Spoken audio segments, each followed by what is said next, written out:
Wolfenstein: The New Order was one of the best shooting games to not only come along in 2014, but just in general. A fantastic addition to the franchise, it took place in an alternate timeline where the Nazis won the Second World War, and protagonist BJ Blazkowicz came out of a decade-long coma to find himself in a nightmarish world.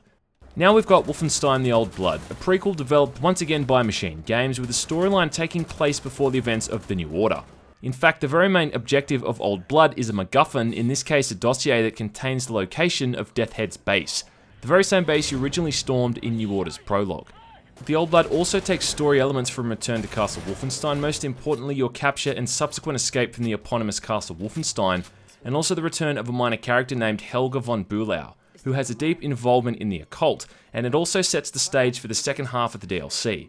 Now I could say more on this, but I think it's better if you experience it for yourself. BJ is voiced once again by Brian Bloom, who does a great job with the dialogue, and even the side characters who speak very little all show off some believable voice acting in both English and German. Aside from having a bit of a rocky start, The Old Blood is the absolute tits. It's a fantastic shooting game with incredibly enjoyable gunplay and a dark, gritty setting. Is it worth re-enlisting to take on the Nazi war machine once again? Well, let's get psyched and find out. First things first, The Old Blood looks and sounds amazing. Chunky, meaty weapon effects and a percussive soundtrack alongside some great visuals. It runs on the id Tech 5 engine, which hasn't had the best track record, but luckily I had no issues getting the game running smoothly, and overall it just looks really good. Now I have heard that people have had issues with the id Tech 5 engine, but I can't fault it as I've never experienced any of that. All I can say is the options menu does have numerous visual settings which can be adjusted. So I'm sure regardless of what type of rig you've got, there's definitely a way to get it at the very least stable. So anyway, the story begins with a botched undercover operation where you're captured along with your partner and taken to the holding cells of Castle Wolfenstein. Shortly after this, you bust out of your cell. Now this is the rocky start I mentioned, where the game forces you to use stealth to escape the lower levels of the castle. In this instance, you're having to power down armoured super soldiers and electronically locked doors between stabbing sleeping dogs in the back of the neck as you make your way through the prison. It's a bit annoying because the game teases you with this great shootout during the prologue before throwing you into this very slow and tedious section that overstays its welcome, where you're just crawling around hiding behind walls with nothing but a jagged-edged pipe as defense. It's boring. Thankfully, this is the only real forced stealth section in the entire game, and from this point on you're able to handle each encounter with the Nazis as you see fit. Much like the New Order, when you walk into an area, there's often one or two officers who are able to call in backup if you're detected before killing them. What this means is you need to sneak around, stabbing people in the back and popping skulls with the silenced pistol, unless you'd rather go in guns blazing, duking it out with a dozen or so Nazis that will flood the area upon your detection. To be honest, playing it either way is a perfectly viable option. I mean, the stealth works great and it is really easy to pull off if you're even half decent with your aim and have some basic situational awareness. You can lean left or right or over ledges, and most enemies can be finished off easily with a well-placed headshot. It's just that killing everyone in sight is a lot more fun. You're able to dual-wield shotguns, pistols, and assault rifles, and just unloading against the waves of Nazis that come at you is immensely gratifying. New weapons include something of a bolt-action rifle, a modified-looking automatic shotgun, and what looks like a flare gun that launches explosive rounds.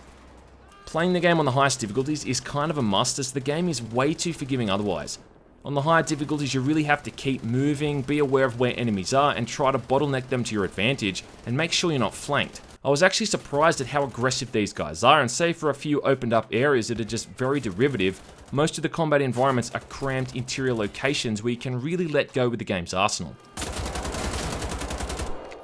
One of the new enemy types is decked out in body armor and wields a deadly auto shotgun, but on his back is a highly explosive propane tank that can kill him instantly with a well-placed shot, and also take out his buddies nearby.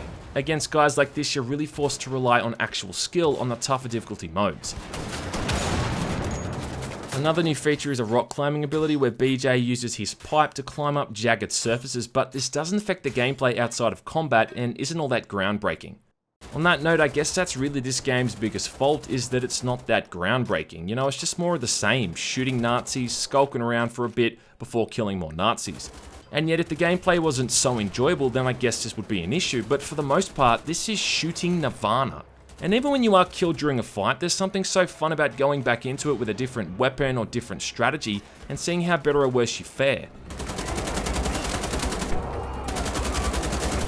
What don't I like about this game? Well, I still don't like how you have to press the interact button to pick up ammo, weapons, and armor. In the middle of a fight, you really don't want to have to divert your attention to frantically mashing the E button when you're being shot at. I've already mentioned how much I hated the forced stealth section at the beginning of the game, but it is worth mentioning again because it's really the biggest fault with the DLC. What else don't I like? Well, it's short, like 5 hours short. And this was with countless deaths and a lot of retries on the final boss as well. You can't really complain about this, I mean it is just a DLC, but I would have liked it to last a bit longer, especially considering the price tag. Overall though, I'd have no qualms recommending this game to not only FPS fans, but just gamers in general. If you liked the New Order, which you should have, and wanted more of the same, then this will definitely hit the mark. It's violent, mature, gorgeous, engrossing, entertaining, and visceral. It's easily one of the best, if not the best FPS game I've played so far this year, and ignoring these few faults in the campaign, it is an absolute blast from start to finish.